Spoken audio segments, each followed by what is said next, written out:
लगेगा कि जरूरत नहीं होगी कि हम आपको मोटिवेट करें, वो तो डेली क्लास में होता है।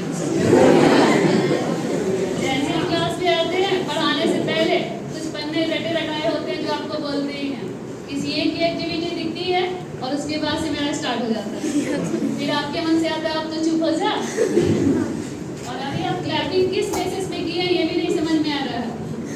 या तो इसके लिए कि चलो आज पढ़ाएंगे नहीं कुछ बोलेंगे, या फिर क्लैपिंग स्टार्टिंग के बेसिस पे कि हम क्या करने वाले हैं ये बोलेंगे और हम ताली पहले ही बजा देते हैं कि जल्दी उतर जाए, कम से कम इसी से खुश हो जाए।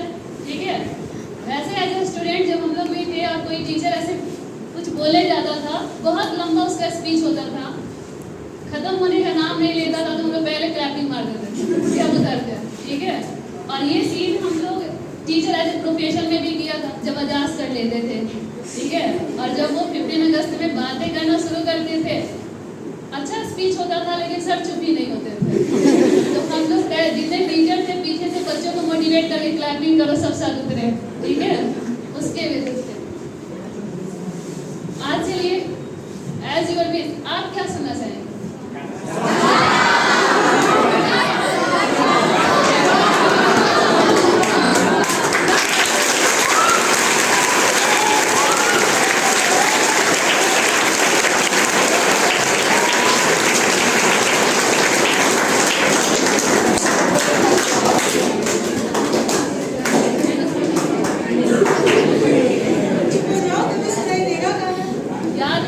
आज भी फर्स्ट 10th क्लास जब था और उन्होंने पहली बार जब कहा था कि मैम ये गाना गाइए, फर्स्ट 10th क्लास, उनके बेसिस पे हमने वो गाना गाया था। और वो गाना कहीं ना कहीं मेरी लाइफ में मतलब कि ऐसा कभी भी फील होता है, और जब हम ऐसे महसूस होता है कुछ चीज़ें होनी चाहिए लाइफ में गाने के लिए। म्यूजिक ऐसी चीज़ है, वो आपको हर सिचुएशन में फील कराता है, चाहे आप जैसे इंजॉय हो तो इंजॉयमेंट के बेसिस पे आप सॉन्ग सुनते हैं, थोड़ा सा स्कूल में टीचर ने डांट दिया उसमें भी कोई भी सॉन्ग सर्च कीजिए आ जाएगा। ठीक है, जो आपको लगे कि ये मेरे ही ऊपर चल रहा है क्या, उसी भी नहीं तो इंस्टाग्राम वगैरह सब तो रील्स देखते ही हैं, कौन है जो नहीं देखता है। अच्छा चलिए, कोई भी सोर्सेस नहीं म्यूजिक वाला, यूट्यूब का शॉर्ट देखते हैं,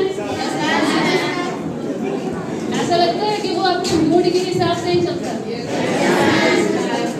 जिस तरह का आप मूड से रखते हैं वैसे ही लगता है कि इसे पहले से पता है क्या।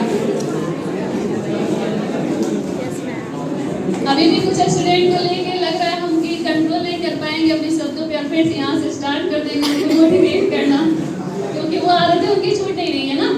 जिस आदत के लिए हमेशा बोला जा रहा है वो आदत उनसे छूट नहीं रही है, इसलिए आपके लिए ही बोला जाता है आप थोड़ा शांत रहेंगे तो चीज़ों को ज़्यादा समझ में आता है। यहाँ पे अगर कोई भी परफॉर्म करने आता है आप आपस में बात करते रहते हैं, यहाँ पे खड़े होने के बाद रियलाइज होता है कि सामने वाला हमें देख रहा है कि नहीं, और जब आप कंसंट्रेट के साथ रहते हैं तो वही फीलिंग्स आती है कि आप अच्छा और कर पाओ। अब सामने वाला खुद आपस में बात किए जा रहे हैं, उनका अपना खुद अलग ही मोटिव चल रहा है, तो फिर यहाँ पे जो खड़ा होता है उसे तो ऑकवर्ड लगेगा ही। और आप एक लर्नर फॉर्म में हैं, एक सीखने के लिए यहाँ पे आए हुए हैं, तो आपको तो कुछ तो चाहिए ना, आपको तो मोटिवेट करना चाहिए। जो भी बच्चे पार्टिसिपेट करते हैं वहाँ से खड़े होकर के वहाँ बैठे हुए हैं, वहाँ से आप जो भी पार्टिसिपेंट्स हैं उनके लिए देखिए कि हाँ वो कैसे कर रहे हैं, उनसे कुछ कुछ चीज़ें सीखिए। सीखने के लिए नेचर में बहुत सारी चीज़ें हैं, लिटरेचर हम लोग पढ़ते हैं कि कुछ भी जो आप अपने आसपास में देखते हैं उसी से कुछ सीख लेते हैं। स्टोरी भी है कि एक ऐसा स्टूडेंट जिसको कोई भी टीचर संभाल नहीं सका, और वो एक बेल पे रस्सी की उसके निशान से वो खुद को मोटिवेट कर लिया। एक ऐसा जो हमेशा से टीचर से या किसी की बातों से मोटिवेट नहीं हो सका, वो स्पाइडर्स की बार बार चलने से मोटिवेट होकर के अपने लाइफ में सक्सेस पा लिया। तो जरूरत नहीं है आपको मोटिवेशन की, जरूरत आपको अपनी नीड्स की है। आप अपने नीड्स पे फोकस करोगे कि हमको क्या चाहिए, तो आप उसी दिन मोटिवेट हो जाएंगे। आप आउटर मोटिवेशन थोड़ी आपको चाहिए कि हम बोले फिर आप सोचे फिर काम करें। जिस दिन आपको लगेगा क्या कि हमारी लाइफ में ये चीज़ कमी है, इसको फुलफिल करने के लिए हमें क्या करना है, उसका सोर्स क्या है, उस फील्ड में जाइएगा और कर लेंगे। ठीक है।